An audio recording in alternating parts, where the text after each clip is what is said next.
let's reflect on an entire month of junk journaling. Hey, it's Meg, welcome back to my channel. In today's junk journal with me, I'm going to be doing the final prompt of the Junk Journal January challenge. I can't believe we've already made it to the end of the month. It has been such a fun time. I've loved working in my journal, but mostly I have loved seeing all of your pages on Instagram or over on YouTube. It's been so fun to see everybody getting so involved and having so much fun, and so I really do hope that you have enjoyed this challenge.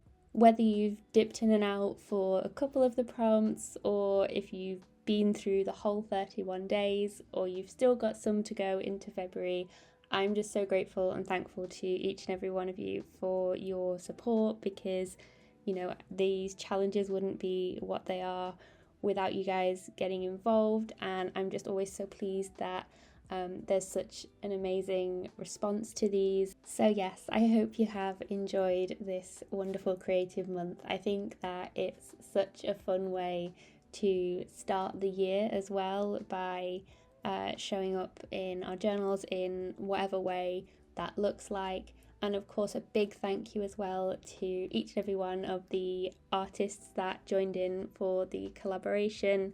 They shared so much magic and all their ideas and such beautiful pages. So I'm always grateful for the community that we have here, and that we're able to share these things and get involved.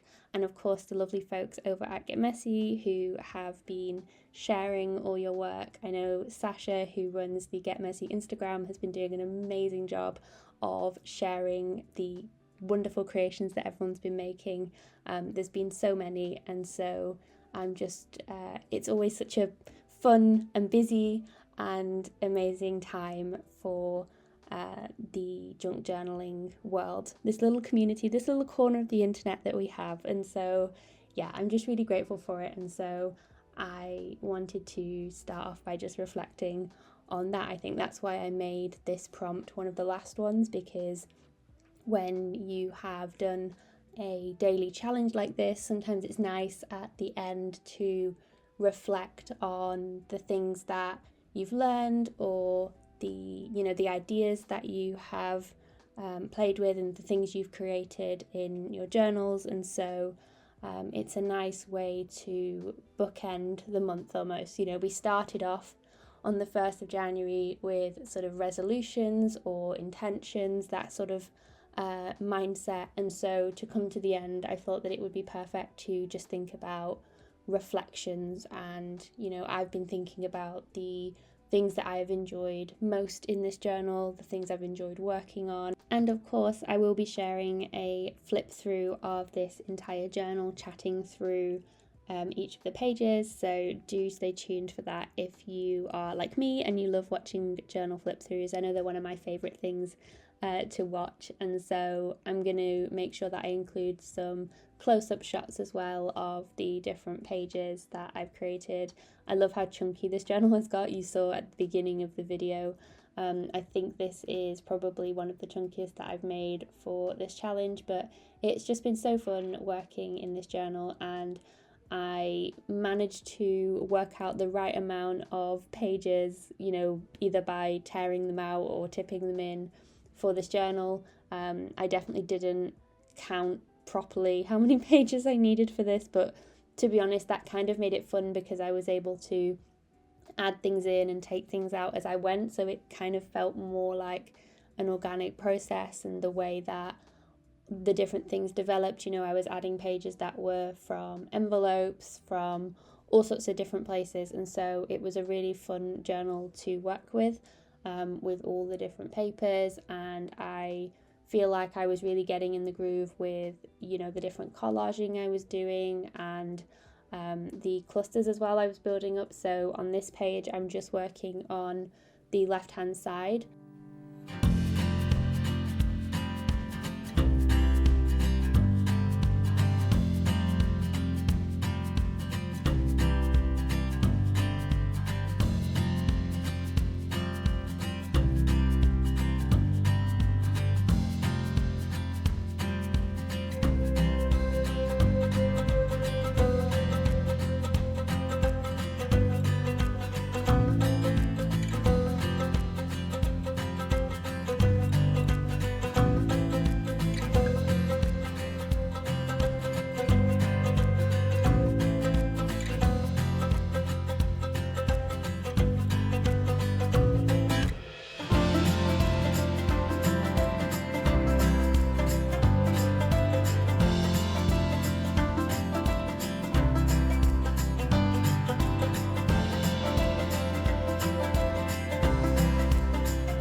for this page how I was able to create it quite quickly. So it was a simple page, but at the same time, because I had so much of the little bits layered up and the way that it was clustered, I think that's what helped it to feel like it was more as well. And so I decided that that would be the way that I would end this journal. And I think when I do the flip through as well, I'm going to chat more about the things that I have learned whilst I was using this journal, and I really want to pick out the different techniques that I used and the different, the certain bits that I really feel like I can pull into other creative projects. So whether that's other journals, my altered book, etc. Because like I always say, these challenge journals are such a great place to just have a creative playground, to play around with different ideas in our junk journals. So I hope that, for however many prompts that you have completed for this, that you have maybe learned a new technique, tried something new, got some ideas and some inspiration to take with you through the rest of this year. So thank you so much for hanging out with me for the daily Junk Journal January videos. Once again, big thank you to our collaborators for the challenge. I hope you have a wonderful rest of your day, and I will see you guys very soon. Bye guys.